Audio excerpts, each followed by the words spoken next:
드가는 인상주의 화가였지만 눈이 안 좋은 탓에 야외에서 그림을 그릴 수가 없어 주로 실내의 전경을 그렸습니다. 이 때문에 빛으로 가득 찬 야외에서 색채와 사물의 변화하는 모습을 재빠르게 담아냈던 인상주의 화가들과는 조금 다른 길을 걷게 됩니다. 그는 존경하던 앵그르로부터 그림을 배우기도 했는데 신고전주의 화가인 앵그르는 그에게 선에 충실하라는 조언을 했다고 합니다. 그래서인지 드가는 뛰어난 소묘 능력 위에 화려한 색채감이 느껴지는 그림으로 산업화된 사회에서 근대 도시인들의 모습을 포착하고 묘사했습니다.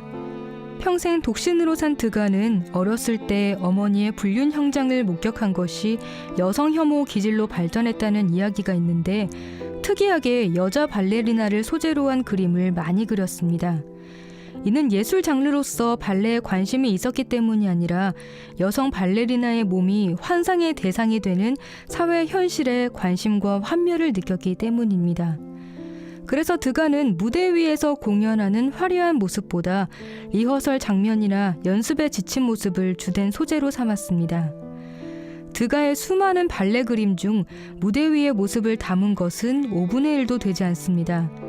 무대 위에서는 드러나지 않는 진짜 모습을 무대 뒤에서 포착하고 그리면서 리얼리즘을 추구한 것입니다.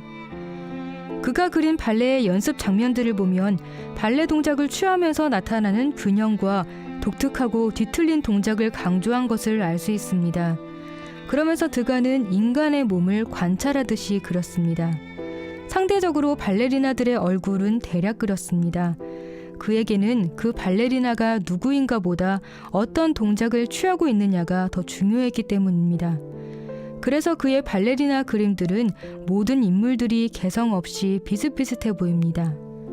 발레 연습 장면을 그린 것 중 가장 유명한 작품은 1874년 완성한 발레 수업입니다. 발레 선생을 중심으로 많은 소녀 무용수들이 그를 둘러싸고 있는데 긴장이 풀어진 듯 등을 긁적이기도 하고 연습에 지친 기색을 나타내기도 합니다. 휴식 시간에 나타날 수 있는 다양한 사람의 행동을 중복되는 것 없이 모두 다르게 표현했습니다.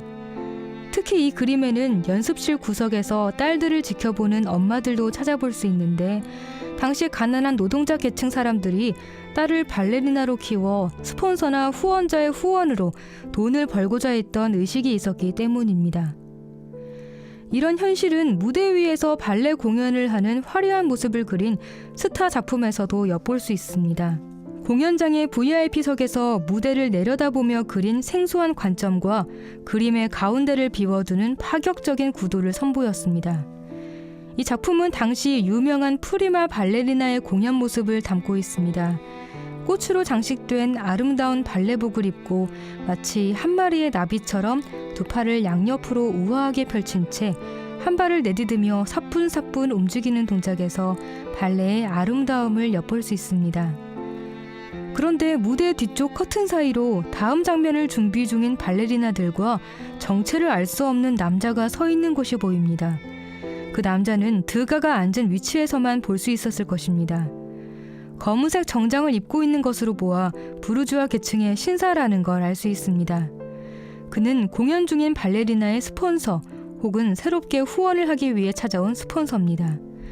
어느 쪽이든 그는 무대 뒤편에서 공연이 끝나고 발레리나와 만나게 될 시간을 기다리고 있습니다. 당시 예술이라기보다 쇼걸의 이미지가 강했던 발레리나에게는 이런 일이 비일비재했고 그래서 가난을 벗어나기 위한 수단으로 혹독하게 발레를 가르치는 부모들이 많았던 것입니다. 나는 보이는 것만 그리지 않고 보이지 않는 것까지 그리겠다고 한 드가의 말처럼 그가 근대 사회의 도시민 일상이나 발레리나들의 무대 뒤 모습을 가감없이 그린 것은 드러나지 않는 사회의 일면까지 표현하고자 했던 생각에서 비롯됐습니다. 말년에는 거의 시력을 잃었던 그였지만 그의 그림은 우리가 볼 수 없는 더 많은 것을 보여주고 있습니다.